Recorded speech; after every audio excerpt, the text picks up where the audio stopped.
vou pedir você deixar sua Bíblia preparada no livro de Lucas, no capítulo 22. Acharam aí? Evangelho de Lucas? Todo mundo está com Bíblia? Ok. Patiele e a Márcia ali também, que eu estou vendo. Bem-vindos, casal querido. E a Melissa, já é mais de casa, né, Melissa? Joia. Gente, antes da gente entrar na nossa meditação dessa noite, a gente está fazendo uma brincadeira com a palavra missão, né? A gente pode enxergar aqui a palavra miss, né, como uma palavra inglesa que vem de modelo, não é isso? De ser um modelo, um referencial, obviamente aplicado mais à pessoa feminina, e são de saudável. Eu queria falar de missão, de algo que veio no coração, mas a linha para a gente trabalhar as nossas meditações neste mês de abril, trabalhando não apenas com a missão que nós temos como discípulo de Jesus, mas olhando se essa missão está sendo feita por pessoas sãs, saudáveis. Como estamos missionários, como estão os líderes, os membros, os discípulos desse Jesus, como estamos nós? Olhar um pouquinho para nós em relação a essa missão que nós temos, tentar trabalhar isso. Então, é mais ou menos assim. Aqui tem um copo que representa todos nós, como membros, como discípulos, como pessoas que estamos ouvindo Jesus. Se você já se entregou a Cristo Jesus, é um servo dele, está servindo, ele está derramando sobre a sua vida. O que acontece muitas vezes é que nós temos também, nós vemos para Cristo, e você vem para Cristo e você traz um histórico de vida, muitas vezes, de muitas feridas. Uma história escura, preta, dependências que nós tivemos, traumas que nós vivemos, problemas familiares que nós tivemos, enfim, os problemas que a gente traz, né, como a gente chegou a Jesus. Eu acredito que ninguém chega a Jesus perfeito, porque até mesmo não precisaria de Jesus, não é verdade? Então a gente traz na nossa história, assim como esse pó preto aqui, representando muitos traumas, muitos males que nós vivemos na nossa vida sem Jesus, na nossa vida sem arrependimento, sem conversão a Cristo Jesus. Aí a gente vem para Cristo. Vou pedir a Itamar para me ajudar aqui, por favor.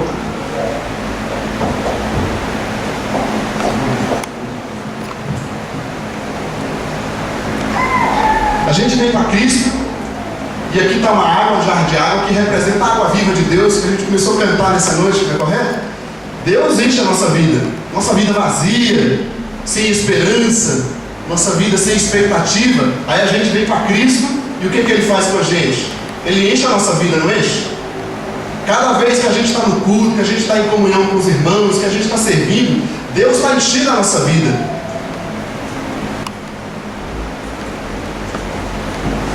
Mas o que acontece, gente? É que a gente está sendo cheio por Deus, mas a água muitas vezes está ficando escura, está ficando suja. E não é por causa da água de Deus, é porque tem muitas feridas, muitos problemas que nós não aprendemos a lidar, muitas coisas que a gente não aprendeu a viver ainda, mesmo estando em Jesus. Aí Deus começa a derramar e nos enche, mas a água fica assim, fica escura, fica suja. E aí você imagina essa missão, como é que vai acontecer? Uma água escura, dessa forma que a gente vai derramar para as pessoas, que a gente vai levar as pessoas, aí elas olham, mas que evangelho é esse? Que alegria é essa? Entenderam? Amém? Ok, deixa aqui por enquanto, vamos continuar então. Coloca para nós então, Bruno. Para a gente ser pessoas sãs, em primeiro lugar a gente tem que buscar corrigir alguns desvios da nossa personalidade. Pode ir passando. Se você, para quem já fez aquele teste DISC, quem conhece, se você é uma pessoa do tipo D, aquele determinado, você fala assim, olha que beleza, olha, eu sou uma pessoa de gênio forte, produtivo, decidido, prático, visionário, otimista, anseio por mudanças, corrijo erros, não desanima. Você pode pensar um perfil de pessoa tão maravilhoso assim, mas passa mais um, mesmo esse perfil aqui, tendo tanto potencial, tendo tanto lado positivo, ele também tem seus lados negativos. Olha só, do mesmo jeito que ele é uma pessoa produtiva, decisiva, ele também é antipático, insensível, desatencioso, tem dificuldade de perdoar, dominador, discute muito, orgulhoso, impaciente, não sabe elogiar, não expressa sentimento, dificuldade em relaxar. Eu costumo dizer assim: calma, gente, não olha para o lado e lembra que tudo está na cruz, né? A gente já se converteu, já se entregou a Jesus, o lado negativo a gente deixou na cruz, ou está procurando deixar, não é verdade? Você é esse tipo de uma pessoa mais determinada? Vamos continuando. Outro tipo de perfil, o I, que é a pessoa mais influenciadora, uma pessoa de maior relacionamento. Olha só quanta característica boa: extrovertido, carismático, caloroso, simpático, falante, festeiro, generoso, sincero, bom de palco, mas sabe estar na frente daquela pessoa que tem vergonha, entusiasta, vive o momento, disposição para mudanças, eles sabem fazer atividades espontâneas. Quantas pessoas são assim, né? De bastante influência, de bons relacionamentos, mas mesmo essas pessoas têm algumas características negativas. Muitas vezes se torna indisciplinado, inquieto, desorganizado, improdutivo, ingênuo, egocêntrico, exagerado, inseguro, controlado pelas circunstâncias. Não é demais? Vamos ver mais um tipo de perfil? O S, que é aquela pessoa mais segura, estável. O teste diz que a maioria das pessoas, pelo menos 60%, a maioria de nós somos o tipo S, pessoas mais seguras e estáveis. Olha quanta coisa boa. Uma pessoa agradável. Não é bom estar com gente agradável? Uma pessoa eficiente, organizada, calmo, tranquilo, paciente, equilibrado, quieto, simpático, bondoso, bom ouvinte. Tem melhor que isso, gente? Mas todo mundo, qualquer tipo de perfil, independente do seu jeito de ser, a gente traz na história, traz no nosso perfil algumas características negativas. Se torna desmotivado, um espectador, apenas ouve e não faz, avarento, olha aí, a tesouraria da igreja vai prestar atenção nos S's. Age em defesa própria, fica se defendendo sempre, indeciso, teimoso, medroso, abre mão de valores facilmente. Ninguém te conhece agora, né?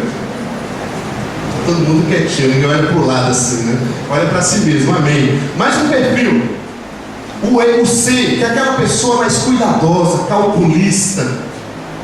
Olha algumas características positivas desse perfil. Analítico, idealista, precisamos de gente assim, né, para analisar. Lealdade, sensível, sabe se sacrificar, não é gente mole, sabe pegar no tranco, trabalha duro mesmo. Autodisciplinado, olha que coisa boa, gente. Você não precisa orientar ele, disciplina, ele se autodisciplina. Que mais? Sério, com propósitos, pessoa séria, sabe os seus propósitos, tem padrões elevados, uma pessoa precisa. Mas mesmo esse perfil tem algumas características negativas. Vamos ver então.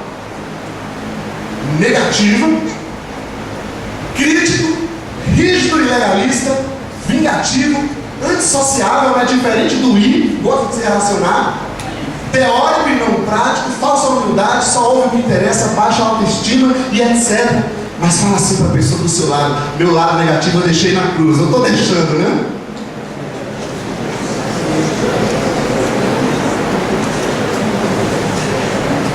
Amém? Você se identificou com algum perfil desse aí? Com alguma característica dessas? Você é mais um determinado, um D, uma pessoa mais influenciadora, com facilidade no relacionamento, o I, uma pessoa mais segura, estável, que é o S, ou uma pessoa mais cuidadosa, calculista, que é o C? Não importa, gente. Todos nós temos os nossos jeitos. Agora tem um detalhe: devido ao pecado humano, houve um desvio nas personalidades.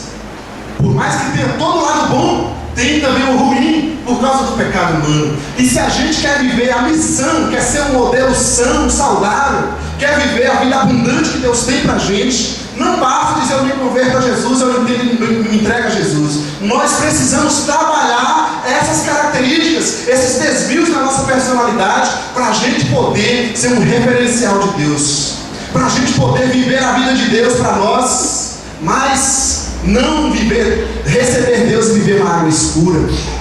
Saber deixar Deus trabalhar na nossa vida. Então, Lucas 22, vamos olhar um pouco para esses desvios de personalidade. Lucas 22, pode passar, Bruno. Nosso controle ainda não está chegando aqui, a gente está cada dia melhorando um pouco mais. Então a gente vai chegar lá. Lucas 22, está ali o texto, versículo 20, 31 e 34, a 34, e depois, no mesmo capítulo, do versículo 55 ao 60. Todo mundo achou aí? Procure aí, enquanto vocês procuram, eu vou tomar mais um pouco de água.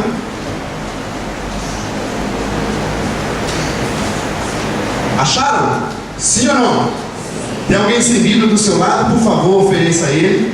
Versículo 31 ao 34 diz assim: Simão, Simão, Satanás pediu vocês para peneirá-los como trigo, mas eu orei por você para que a sua fé não desfaleça. E quando você se converter, fortaleça os seus irmãos. Mas ele respondeu: estou pronto para ir contigo para a prisão e para a morte. Respondeu Jesus: eu lhe digo, Pedro, que antes que o galo cante hoje 3 vezes, você negará que me conhece. Agora o versículo 55 ao 60 do mesmo capítulo diz assim: mas quando acenderam um fogo por meio do pátio e se sentaram ao redor dele, Pedro sentou-se com eles. Uma criada ouviu sentado ali à luz do fogo, olhou fixamente para ele e disse: este homem estava com ele, que era Jesus. Mas ele negou: mulher, não o conheço. Pouco depois um homem ouviu e disse: você também é um deles. Homem, não sou, respondeu Pedro. Cerca de 1 hora mais tarde, outro afirmou: certamente este homem estava com ele, pois é galileu. Pedro respondeu: homem, não sei o que você está falando. Falava ele ainda quando o galo cantou. Quando você lê esses textos, gente, quando a gente lê, não está enxergando exatamente aquilo que a gente viu nos perfis. Uma pessoa que diz: eu estou pronto, Jesus, para ir contigo até a morte. Você não entendeu ainda? Olha para mim, mestre, veja que eu estou pronto. Passou algum tempo, alguns momentos, nós estamos lá dizendo: não conheço esse cara, não sei de quem você está falando, não sei o que é evangelho. Como assim? Pecado? O que é isso? Não existe isso, eu não sei o que você está dizendo para mim.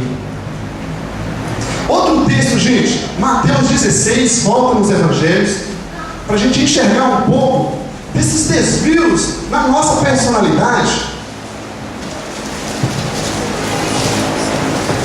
Mateus 16, isso, vai passando um por um, viu, Bruno? Mateus 16, encontraram aí, sim ou não? Isso, olha na sua Bíblia que é importante a gente ler o texto. Diz assim: Simão Pedro respondeu: tu és o Cristo, o Filho do Deus vivo. Quando Jesus estava perguntando: quem a multidão diz que eu sou? O que vocês dizem? Pedro logo, gente, um homem usado por Deus, diz: tu és o Filho do Deus vivo.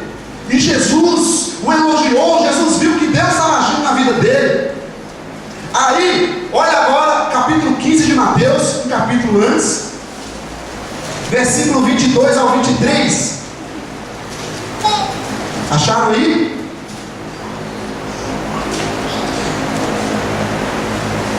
Acharam, gente? Sim. Opa, está errado aqui.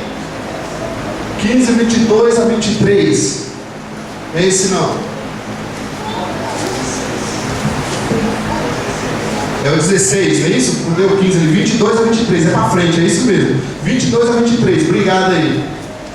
Diz assim: então Pedro, chamando-o à parte, começou a repreendê-lo, dizendo: nunca, Senhor, isso nunca te acontecerá. Jesus virou-se e disse a Pedro: para trás de mim, Satanás, você é uma pedra de tropeço para mim, e não pensa nas coisas de Deus, mas nas dos homens. Eu fico abismado com isso, gente.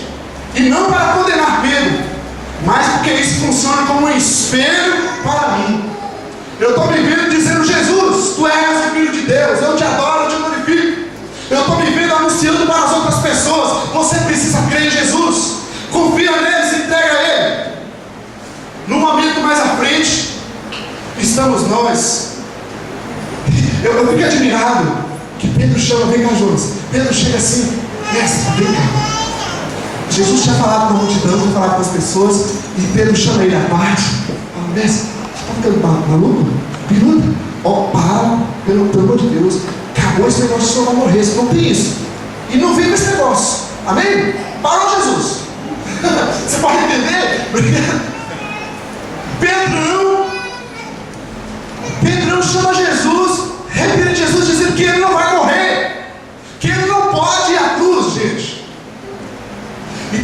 gente lê Jesus dizendo: para trás de mim, Satanás, parece tão duro, tão esquisito. Mas você precisa entender o contexto, entender a mensagem espiritual que a Bíblia está passando.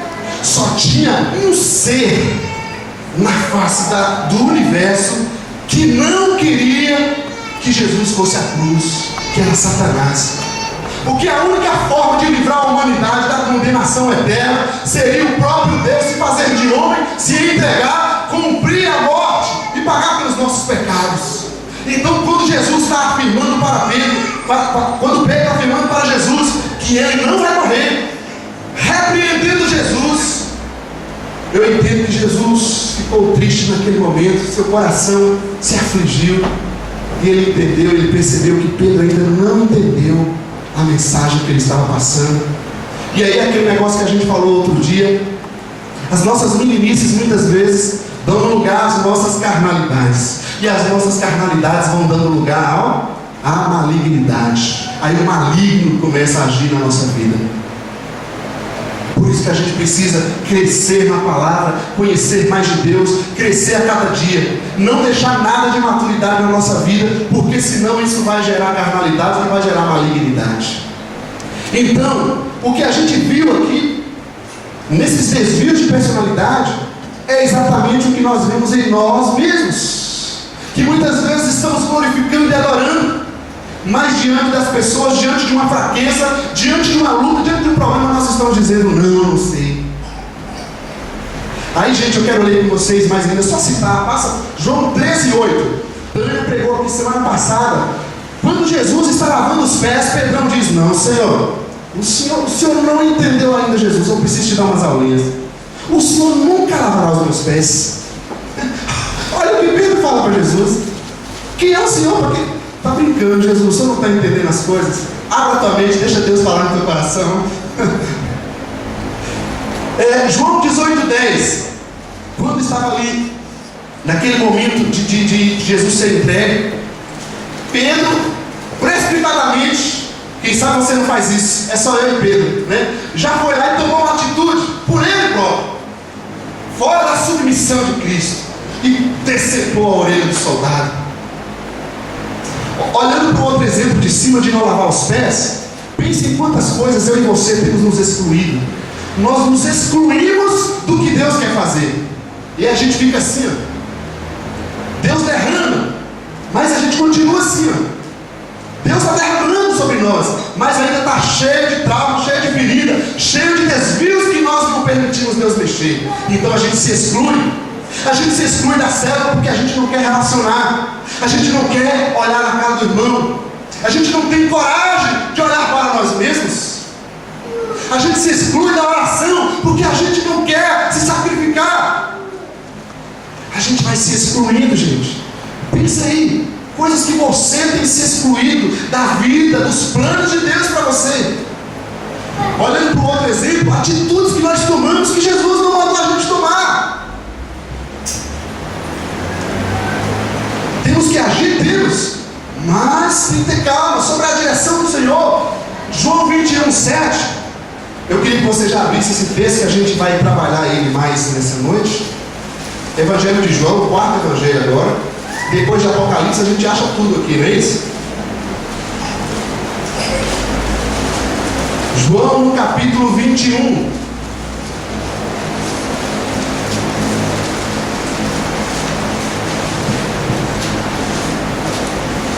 Encontraram, sim ou não? Versículo 7, apenas, depois a gente vai ler o restante. Diz assim, o discípulo a quem Jesus amava disse a Pedro: é o Senhor, Simão Pedro. Ouvindo-o dizer isso, vestiu a capa, pois havia tirado, e lançou-se ao mar, e saiu correndo. A ansiedade do homem ainda o dominava. Ele não esperou o barco para chegar até a praia. Ele se jogou no mar e saiu para ver. É Jesus. O que eu queria olhar para nós nessa noite? Sobre os desvios da personalidade. O que está controlando a nossa vida, gente? É a ansiedade que esse mundo está colocando sobre nós. É esse espírito de ambição, de avareza que as pessoas têm colocado sobre nós, que nós precisamos trabalhar. Outro dia uma pessoa me dizia: eu não posso mais à igreja porque eu preciso trabalhar. Eu disse: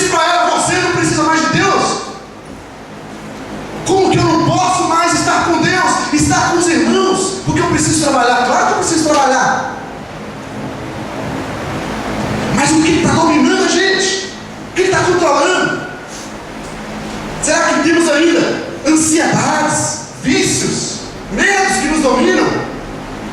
Nós podemos e deveríamos aproveitar das águas da vida plena que Deus tem para nós e deixar Ele fazer a cura, nos restaurar, para vivermos uma missão autêntica, não apenas falando de Jesus para os outros, mas vivendo uma vida plena, saudável, onde as pessoas olham para nós e veem que, apesar de falhos, são pessoas que Deus está trabalhando e agindo e derramando sobre nossas vidas. Não pense que você não tem desvios, porque tem. Eu tenho e muitos. E se for usar o exemplo de Paulo, eu sou o maior dos pecadores. Na hora que Paulo quer falar dos apóstolos, ele fala: eu sou o menor dos apóstolos.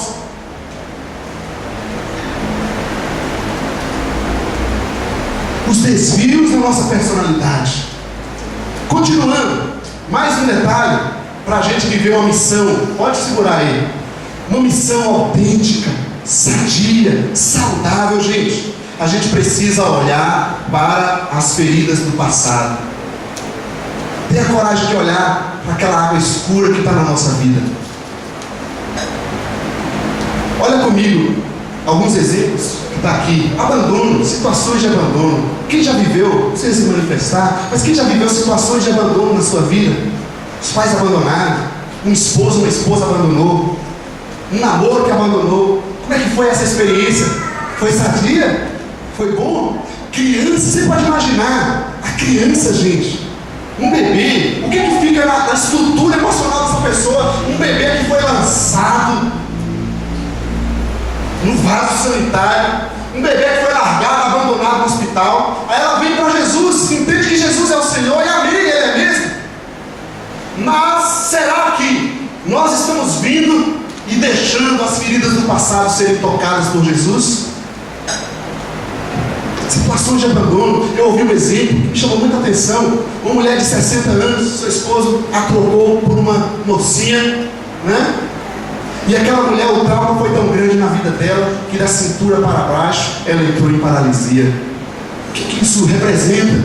Né? Toda a área sexual dela estava imobilizada e ela foi parar em cadeira de roda. Mas toda vez que aquele homem a vinha encontrá-la, tentando voltar atrás com as coisas, ela se levantava. A ciência não explicou isso. Ela arrumou forças para se levantar daquela cadeira e colocar diante daquele homem. São situações de abandono, situações de perdas que nós vivemos. Quem aqui já perdeu parentes sabe muito bem disso. Quando você perde aquele trabalho, você tanto confia, e que às vezes a gente confia até demais, achando que o nosso trabalho que nos dá o dinheiro não é o Senhor que provê todas as coisas para nós. Perder a saúde, perder bens, pessoas que carregam a história, perdeu lá atrás, mas continua com aquilo ainda no coração. São as perdas que nós vivemos, e a vida não é fácil. Jesus nunca disse que a vida é fácil. Situações de culpa. Se você se lembrar do caso de Judas, Judas deixou a culpa o dominar. Ele errou mesmo, mas Pedro também tinha errado. Muitas vezes o outro perdoa, Deus perdoa, mas nós não nos perdoamos. Nós achamos assim: para que eu vou orar mais? Por que eu vou dobrar meu joelho aqui? Eu falo, Deus vai falar assim: rapaz, está de brincadeira comigo. Não é Deus que está falando isso, não é o diabo, meu amigo. É a nossa consciência de culpa. Porque se tem um lugar que a gente tem que ir quando a gente falha, é para o altar do Senhor. Eu quantas vezes já vivi isso? Estou naquele empenho, vou orar mais, vou buscar mais, e começa a buscar mais a Deus, e parece que não, parece que as tentações, as lutas vêm maior, e a gente se sente lá embaixo desanimado e fraco, e vem aquele pensamento: para que eu vou buscar o Senhor? Eu tenho que buscar porque eu não tenho que aceitar a culpa sobre a minha vida, pois o sangue de Jesus foi derramado e Ele nos purifica de todo pecado, de todo pecado. Não importa se foi verbal, se foi com a mão, se foi com o corpo, se foi com a mente, Jesus, o seu sangue, nos purifica de todo pecado. Não importa se foi no teu passado, se foi no teu presente, não importa se será no nosso futuro, o sangue de Jesus nos purifica, limpa, Ele não deixa a água suja. Não apenas situações de culpa, situações de frustrações que a gente vive. Ou você não se frustra? Outro dia uma pessoa me perguntou sobre o ministério, um rapaz do seminário. Como é que é assim do ministério? Você tem algum momento que você desanima? Você fala, vou parar? Eu olhei para ele assim, comecei a sorrir e falei, constantemente serviria para você? Gente, nós somos humanos e falhos. Constantemente os pensamentos vêm sobre nossas vidas. E eu digo, eu não posso, eu não mereço, eu não sei, eu sou falho, eu vou parar. Mas se a gente está nessas frustrações lá embaixo, e o Senhor, não sei o que Ele faz, como é que é essa graça, como é que se explica isso? Mas a gente está lá embaixo, Ele vem tocando e mexendo com a gente, que nos dá uma força em dobro daquela que a gente estava. Não me peça explicação porque eu não sei, mas assim acontece. As frustrações, a baixa autoestima. Quantos cristãos, pessoas que já se entregaram a Jesus, que não se valorizam? Eu não sou coitadinho, você vai elogiar a pessoa? Ah, que nada, não foi nada. Foi sim, querido, você não elogiou. Deus te abençoe mesmo. Ouvi um exemplo também de uma pessoa que começou a namorar. Quem está caçando namoro aí? Uma moça. E essa moça começou a namorar. Aí começou a ter esses encontros com o rapaz. Ela dizia para ele assim constantemente: você vai me deixar. E ele ficava: que é isso? Aí beleza, o namoro continuou, as coisas foram vivendo, foram acontecendo. Chegou o dia do noivado. Que maravilha, gente, não é? Naquele dia do noivado, aquela festa bonita, a noiva olhou para ele, a moça olhou para ele: e você vai me deixar. A coisa foi continuando, o casamento chegou, eles estão vivendo juntos, e essa mulher constantemente sonhava, tinha perturbações durante o sono, que ele estava traindo ela. E a situação foi tão longa que eles procuraram então o pastor, foram buscar tratar, também psicoterapeuta, foram buscar tratar isso, e mandaram a carruagem. Um dia no consultório, aquela mulher começou a chorar compulsivamente. até as palavras estão fugindo. E o que aconteceu, gente? Uma cena veio na cabeça daquela mulher. Sabe qual foi a cena? Na sua infância. Olha, não é psicologia, são histórias. E é melhor contar de fora para a gente não ficar olhando para o lado, né? Quem é? Ela se lembrou de uma cena na sua infância, nos seus 3, 4 anos de idade, quando seu pai, seu pai isso, né? Olhava para ela e falava: você é minha filha, você é horrorosa, você é uma bruxa. E ele saía com as outras filhas para a festa, amarrava a menina na mesa e saía, amarrava para ela não ficar em casa bagunçando. Então deixava ela amarrada dentro de casa, porque ela era tão horrorosa que não merecia ser filha dele. E chegava depois da festa, a mãe, que era uma conivente desse mal, ia lá e soltava: não liga não, minha filha, todo homem é assim mesmo, homem é tudo igual. Aí essa moça cresce, se converte a Jesus. Depois de 20 anos de falecimento do pai, isso ainda continua forte na vida dela. Quem sabe a nossa história não é assim, esperemos que não seja, mas nós não estamos isentos da realidade de trazer a nossa vida, mesmo entendendo que nós precisamos pregar o Evangelho, que nós precisamos servir Jesus, mas nós trazemos sujeiras na nossa vida, que vai sujando a água de Deus na nossa vida. Baixa autoestima, violência que a pessoa tenha vivido, violência doméstica, violência sexual, violência verbal, e nós achamos que isso não acontece. Nós precisamos tratar, missão, ser um modelo saudável, as feridas do nosso passado. Olha agora em João, capítulo 21, versículo 3, por favor. João capítulo 21, versículo 3. Acharam aí? Diz assim, ó, isso aqui foi pós a ressurreição, tá? Jesus já tinha ressuscitado. Aí está Pedrão aqui agora, o que ele diz? Vou pescar, disse-lhe Simão Pedro, e eles disseram, nós vamos com você. Eles foram e entraram no barco, mas naquela noite não pegaram nada. Queria frisar com você, olhar, pode passar mais um, Bruno? Mais dois, isso. O vou pescar. Gente, Pedro tinha caminhado com Jesus todos os 3 anos, tudo que eu já tinha vivido com Jesus. Mas existia uma algema, algo no seu passado que na verdade ele era o Senhor na vida dele. Ele ainda não confiava verdadeiramente em ser de fato um missionário de Cristo, em se entregar e seguir Jesus, ser um discípulo. Ele estava preso ainda lá atrás.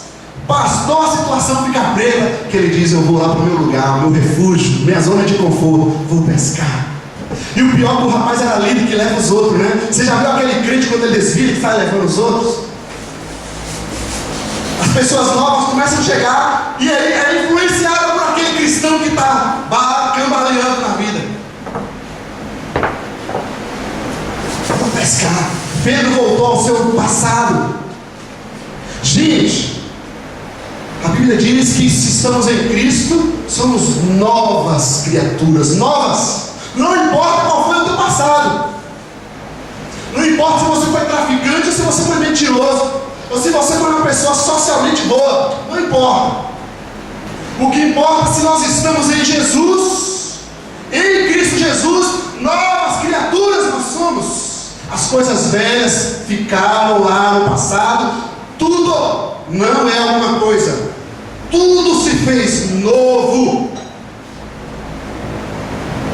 E eu perguntaria, Jesus nos tirou do mundo, Jesus nos tirou da escravidão do mundo, mas será que o mundo não continua ainda dentro de nós? Vocês se lembram que Deus libertou o povo do Egito, não foi? Deus tirou o povo do Egito, mas não tinha conseguido tirar o Egito de dentro do povo. E não é porque Deus não tem poder, é porque o Egito está dentro de nós. Deus nos tirou do mundo, Deus nos tirou da escravidão, mas as dependências, as fraquezas, os orgulhos, a falta de perdão, os males estão dentro de nós, e nós não permitimos Deus tirar de dentro de nós. Você acha que Deus tem poder para tirar ou não?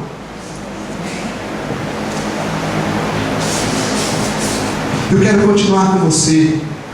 Largue as feridas do passado. Se a gente quer viver uma missão saudável, poder ouvir o Evangelho, pregar o Evangelho, servir a Jesus, viver uma vida abundante, plena, como Deus tem para nós, precisamos trabalhar nos desvios da nossa personalidade. Precisamos trabalhar as feridas do nosso passado, lembrando que tudo se fez novo em Cristo Jesus. Nós somos uma nova pessoa. Não devemos aceitar o passado, colocar jugo sobre nós. Amém? Em terceiro lugar, os paliativos precisamos tratar. Não são paliativos, precisamos reconhecer de verdade. O que são paliativos? Mais um. O recalque, que é o esconder. Aí a pessoa diz para mim assim, não, mas na verdade eu não tenho nada no meu passado, sabe? Estou bem. Você não está vendo? Estou ótimo. Você já viu uma pessoa quando começa a se afastar da igreja? Eu percebo duas reações. Uma é um lado meio cínico, né? Com respeito às pessoas, a gente entende a fraqueza, mas eu estou bem.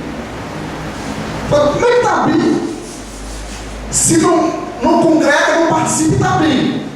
Eu estou doido? Ou então, a pessoa quando já vai para o lado orgulhoso, o que é que você tem a ver com minha vida?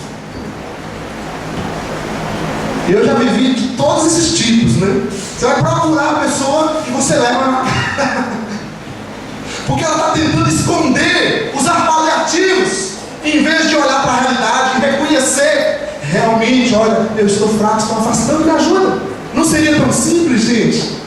Seria se não fossem os lados negativos na nossa personalidade. O recalque, a negação, quando ela nega, com a cara limpa, ela tem a coragem de dizer, não tem nada. Você já viu dependente químico? Me diz um que afirma, que fala assim, realmente eu tenho problema de dependência. Uma vez a gente fez um teste do governo, que trabalha a questão de fé na prevenção. E aí você faz o teste com a pessoa, mostra o teste, comprova. Ela diz, não, eu não sou dependente, eu só uso todo dia, um pouquinho, gente, não sou dependente. Aí de vez em quando eu uso tanto que eu não consigo nem mais voltar a vida para casa, eu fico lá mesmo no meio da biqueira. Mas não sou dependente, ele nega. É paliativo, tentando fugir dessa realidade. E o outro é fuga. Quando nós temos um conflito, vocês não têm conflito, eu vou falar de mim. Quando eu tenho um conflito, qual é a primeira coisa que vem na gente? Eu não vou procurar aquela pessoa, não é assim? Eu não vou mais falar disso. Eu não vou naquele ambiente. E nós vamos fugindo da realidade, fugindo dos ambientes, fugindo das pessoas, fugindo das coisas. São as fugas e são paliativos. Ou as transferências. Quando a gente quer sempre transferir a responsabilidade para o outro, isso também são paliativos. Ou ainda, irmãos, a autodestruição. Eu só me lembro de Pedro, de Judas. O rapaz preferiu o suicídio do que voltar para Jesus. Ele andou com Jesus 3 anos.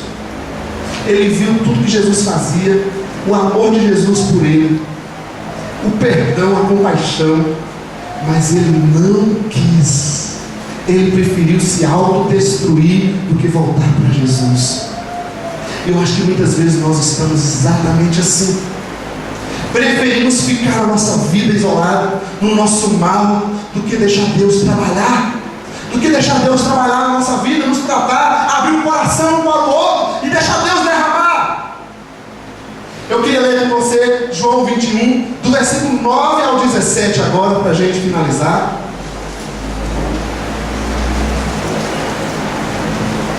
Todo mundo de Bíblia aberta? Pode deixar aí, ok?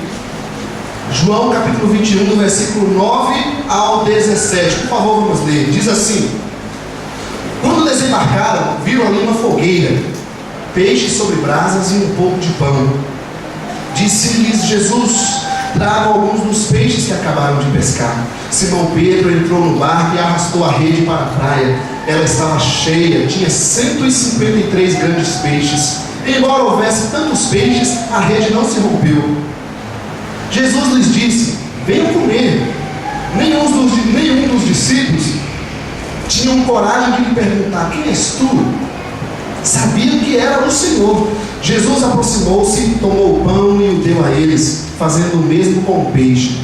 E esta foi a terceira vez que Jesus apareceu aos discípulos, depois que ressuscitou dos mortos. Versículo 15. Depois de comerem, Jesus perguntou a Simão Pedro: Simão, filho de João, você me ama mais do que estes? Disse ele: sim, Senhor, tu sabes que te amo. Disse Jesus: cuide dos meus cordeiros. Novamente Jesus disse: Simão, filho de João, você me ama? Ele respondeu: sim, Senhor, tu sabes que te amo. Disse Jesus: pastorei as minhas ovelhas. Pela terceira vez ele lhe disse: Simão, filho de João, você me ama? Pedro ficou magoado por Jesus lhe ter perguntado pela terceira vez: você me ama? Ele disse: Senhor, tu sabes todas as coisas e sabes que te amo. Eu queria imaginar a cena com você aqui, gente. Vamos olhar para o quadro que está acontecendo. Em primeiro lugar, repara que Pedro já tinha voltado do seu passado e ele estava lá pescando. Mas o que aconteceu com essa pescaria? Tem alguém que é dono até do mar. E ele travou tudo, ele fechou todas as portas. Sabe quando as portas fecham na vida da gente? Ele fechou mesmo, segurou tudo. Não pescou uns que eram bons de pescaria, mas não saiu um peixe naquele lugar. Deus fechou. O rapaz tentando ali no passado, olha assim. Aí chega o João e percebe que é Jesus, eles vêm. E vem lá todo mundo desesperado. Qual é a cena que está acontecendo? A gente leu que tem uma fogueira, não tem? Jesus diante de uma fogueira. Isso te lembra alguma coisa? Pode deixar aí, viu, Bruno? O que te lembra de Jesus diante de uma fogueira? Quando foi que Pedro negou a Jesus? Como é que estava? Qual foi o ambiente? Vocês estão entendendo? Jesus trabalhando com Pedro, com o coração de Pedro, com a memória de Pedro. Muitas vezes a gente não lembra mais das coisas. E aí Jesus começa diante da fogueira e chega Pedro. Quem sabe ele ainda não tinha percebido. Ele era tão assim, né? Muito desesperado, ele não tinha percebido o que estava acontecendo. Ele diante da fogueira, o mesmo cenário quando ele negou Jesus. Outro detalhe, quantas vezes Jesus perguntou para Pedro, ele me ama? Quantas vezes Pedro negou? Vamos perceber. Mais uma coisa, está lá Jesus diante da fogueira, chega Pedrão, desesperado. Jesus, tem peixe aí, Jesus? Eu imagino que Jesus deve ter respondido assim: claro, seu peixe está assando aqui já. Chega aí, Pedrão. O rapaz deve ter dado uma balançada. Agora vai acontecer alguma coisa aqui. Então Jesus sentou lá devagar, né? Com aquele jeitinho, tentando fugir mais uma vez. E Jesus, ele quer nos tratar. Ele não veio para condenar. Ele deve ter falado com Pedro: senta aqui, Pedro. Precisamos conversar. Vamos conversar. E aí a pergunta de Jesus então foi: você me ama, Pedro? E aqui a gente precisa fazer uso do grego, porque no português só aparece você me ama, mas no grego a gente aparece duas palavras que no português não tem. Quando Jesus pergunta você me ama, ele está dizendo você me ágape, você tem o amor de Deus por mim, você me ama a ponto de dar sua vida. Você lembra o que Pedro falou lá atrás, que a gente leu? Estou pronto. Está entendendo, gente? E Jesus está dizendo: você me ama, Pedro? Aí Pedro, sabe como é que Pedro respondeu? Não foi eu te ágape. Ele respondeu: eu te filéu. Eu tenho amizade por você, Jesus. Meu amor por você é só até amizade. Se a coisa apertar, eu vou pular fora. Aí Jesus perguntou pela segunda vez: Pedro, você me ama? Você me ágape? E Jesus: e Pedro, eu te filéu, Jesus. E Jesus perguntou, gente, a terceira vez. Olha só, Pedro podia ter ficado incomodado, podia ter estranhado, gritado, saído correndo de Jesus, xingado, etc. Diz o texto que ele ficou triste, incomodado. Sabe por quê? Porque Jesus perguntou 3 vezes. Por 3 vezes Pedro respondeu: eu te filéu. Eu tenho por ti, Jesus, uma amizade. Eu não sou tudo aquilo que eu falava lá no passado. Na verdade, eu sou muito menino. Eu tenho vontade de te servir, de pregar. Eu tenho vontade de crer no Senhor maravilhosamente. Mas a verdade é que eu sou fraco. Tudo que eu tenho é isso aqui para te dar: filéu, uma amizade. Não tenho forças em mim para continuar. A hora que a perseguição vem, a hora que a dificuldade vem, a hora que a fraqueza vem, Jesus, eu caio. É só a tentação bater e eu vacilo, Senhor.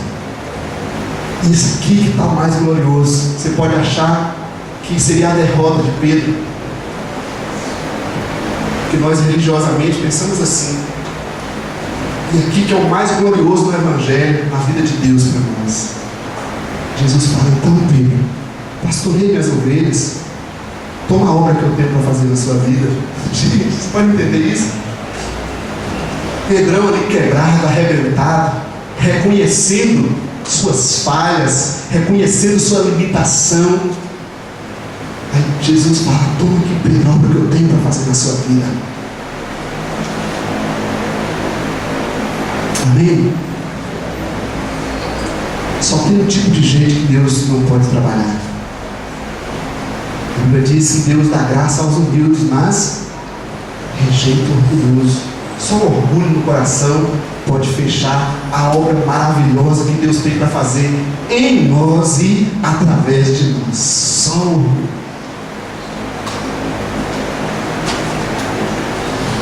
Aí você pode olhar para esse copo aqui.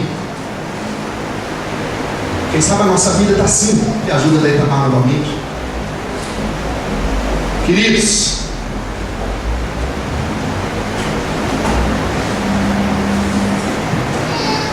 o que deve acontecer com a nossa vida, eu gostei muito dessa ilustração, que muitas vezes Deus derrama sobre nós. Deus não está parando de derramar, Ele está derramando sobre nossas vidas, mas às vezes não é suficiente. Não que Ele não queira derramar mais, é porque nós não permitimos. A hora que começa a chegar em algumas coisas, em algumas feridas, em alguns paliativos que a gente está vivendo, em alguns desvios, a gente começa a se afastar do Senhor. mas o que Ele quer fazer com a gente é continuar derramando, na nossa vida. E você sabe o que vai acontecer? Não sei se vai ter água suficiente aqui, mas quanto mais Ele vai derramando, a água vai ficando limpa, vai ficando pura, vai ficando transparente. Precisa de mais água aqui, derrama mais água. Estão entendendo o que está acontecendo? Deus vai derramando, derrama mais água. Por que a gente tem que limitar a obra de Deus? Deixa Ele derramar mais. Olha, ainda precisa de mais água aqui para ficar mais limpa. Amém? Vida abundante é isso. É Deus derramar. Quanto mais Ele derrama, não apenas enche a sua vida, mas transborda, que tira tudo que é ferida, tudo que é passado, tudo que é fraqueza, tudo que é limitação da gente. Você está disposto a isso, sim ou não? É verdade? Quero orar com você. Se você quer colocar a sua vida diante de Deus, não sei qual é a sua realidade e não preciso saber, mas o Senhor da vida sabe e Ele conhece o teu coração. Eu queria sair daqui nessa noite curado, restaurado, tocado e sarado por Deus. Amém? A gente vai cear, a gente vai entregar, mas eu não posso perder esse momento de Deus na nossa vida. Podemos cantar aquele coro aqui para o Itamar: deixa o teu rio passar em minha vida. A gente cantou isso. Deixa o rio de Deus passar na sua vida aqui nessa noite. Já convido o grupo de louvor também à frente, para vir. Não apenas à frente, mas ao altar também, de se colocar diante de Deus, cada um de nós. Se você quer orar junto, coloque-se em pé aí no seu lugar. Não tenha pressa.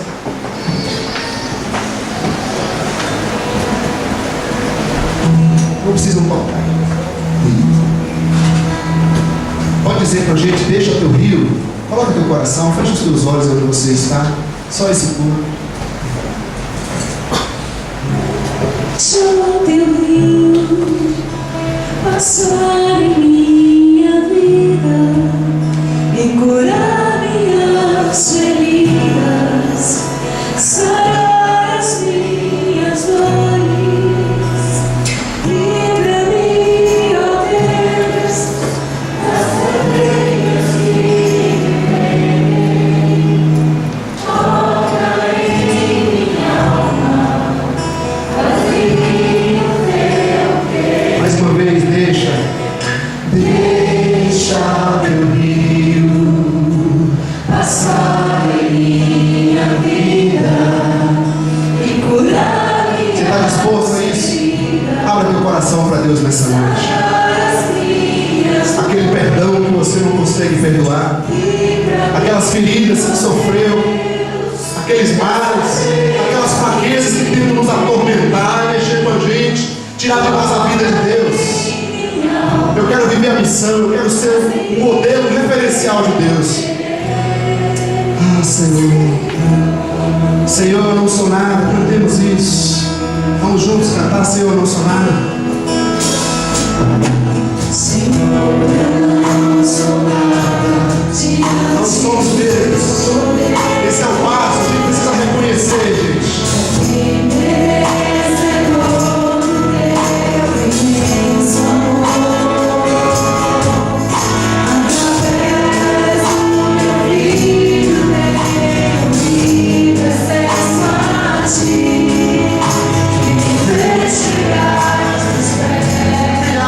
Se humilhe diante de Deus nessa noite.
encheu. Deixa Ele derramar mais água. Deixa Ele derramar água até ficar puro, limpo, tratado completamente.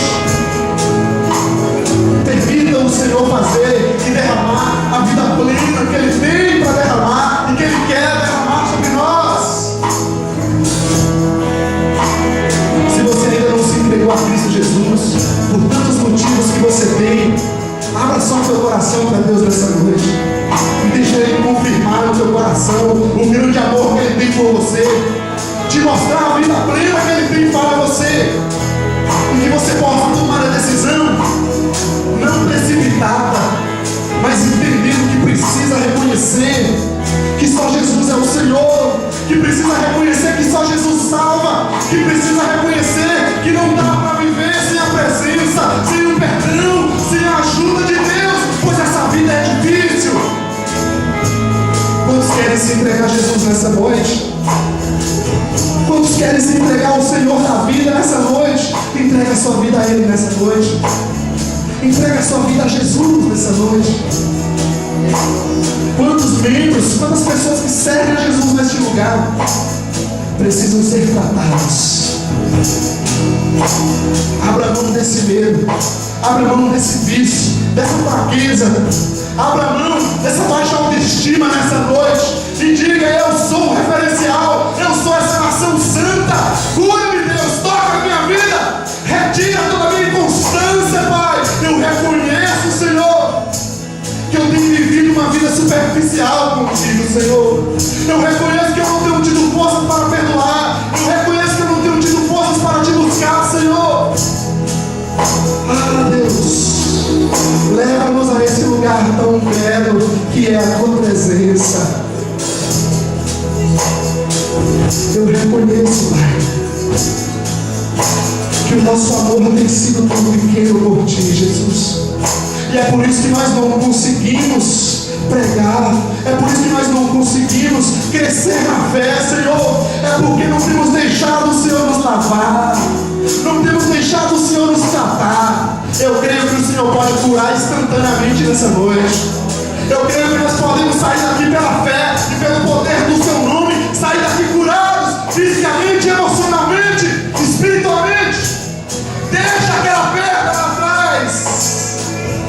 Deixa aquela perda lá atrás e sai daqui uma nova pessoa. Deixa aquele medo lá atrás. Deixa aquela covardia lá atrás e sai daqui uma nova pessoa, não forte, mas que reconhece diante de Jesus que é fraco e depende dele. Aleluia. Amém?